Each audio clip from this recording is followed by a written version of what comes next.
The following is a recap of key ideas I wanted people to get out of surface waters and underground seas.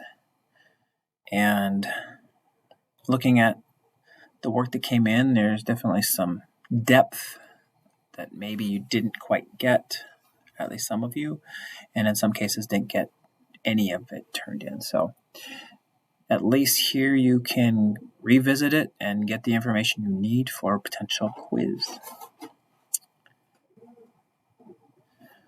So the primary pollutant would be synthetic chemicals, pesticides. Some examples from the reading: DDT was the biggest one, DDD, DDE, and 2,4-D weed killer. Production of these chemicals was large-scale operation beginning in the late 1940s following World War II.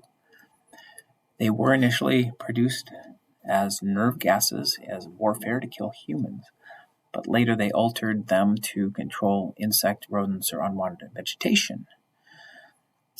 So these are quotes from the reading. There was no routine test to detect pesticides in water, and not an easy method to remove them once they were discovered. So for water treatment facilities, that was the major issue. Chemicals were still present in the water following your typical treatment methods.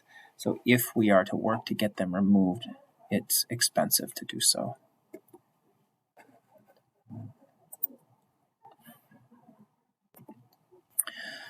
Some evidence that groundwater flows and story of the Colorado manufacturing plant and surrounding farm areas. So groundwater is always on the move, and it varies depending on the type of rock and substrate that you're dealing with, but can be really slow, no more than 50 feet a year, or rapid for underground movement would be 1/10 of a mile a day. In the case of the Colorado manufacturing plant, weed killer called 2,4-D traveled from a manufacturing plant in Colorado to a farming district several miles away and sickened livestock, damaged crops because they were using that water for irrigation, and human illness.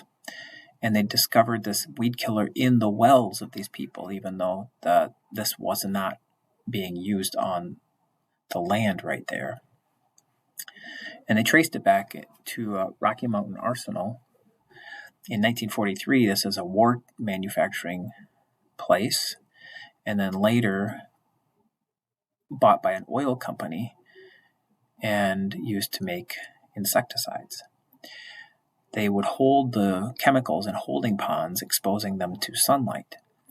And so this company that bought the facility later never made the 2,4-D weed killer.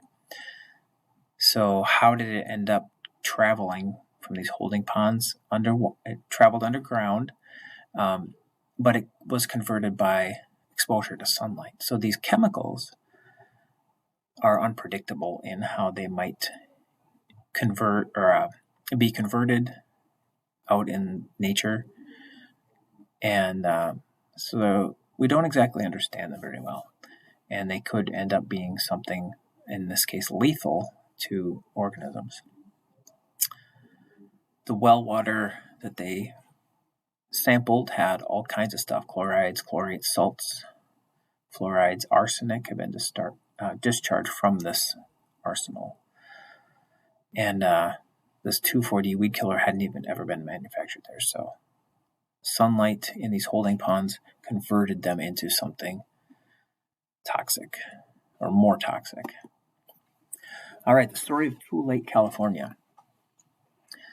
So Tule Lake, Upper Lower Klamath Lake, they're all national wildlife refuges linked by a shared water supply. All of these areas are surrounded by farmland that was originally reclaimed wetland that drainage, tiling, and stream diversion made into ideal farming land. The farmlands now are irrigated by Upper Klamath Lake, The irrigation runoff is recollected and pumped into Tule Lake, then to Lower Klamath.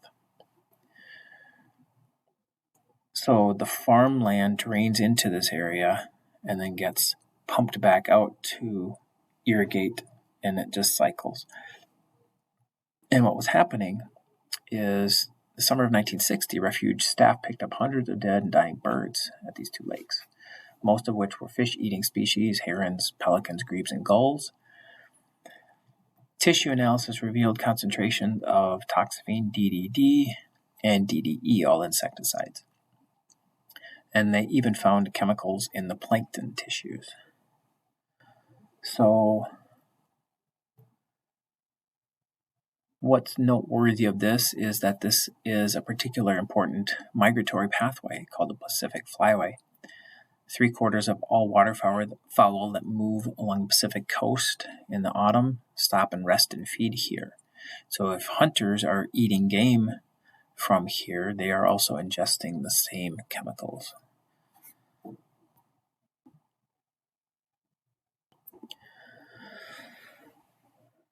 Chaeborus astictopus.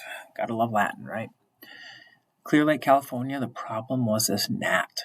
The story was this gnat was annoying resort visitors and anglers of the area, and they used chemical pesticide called DDD in 1949. They tried to be really careful and used very low dose, but biological magnification revealed itself in the area. What they noticed first was that grebes and other life began to be affected and began to die. I think they had more than 100 grebes in the area dying, and these are fish-eating species. And an autopsy of the grebes revealed that DDD was at 1,600 parts per million in grebes fat tissue. So the evidence in Clear Lake is that in the plankton tissue, they found 5 parts per million. The plant-eating species ranged from 40 to 300 parts per million, with the grebes higher on the food chain at 1,600 parts per million. And it can persist. So 2 years later, plankton still had 5 parts per million, and gnats unfortunately still recovered. The populations of gnats came back multiple times, multiple treatments, and biological magnification continued to plague this area until they quit treating it. So they had this gnat problem. They tried to solve it with pesticide. It didn't solve the problem, but it presented a new problem. So these are some key ideas you should have gotten out of surface waters and underground seas.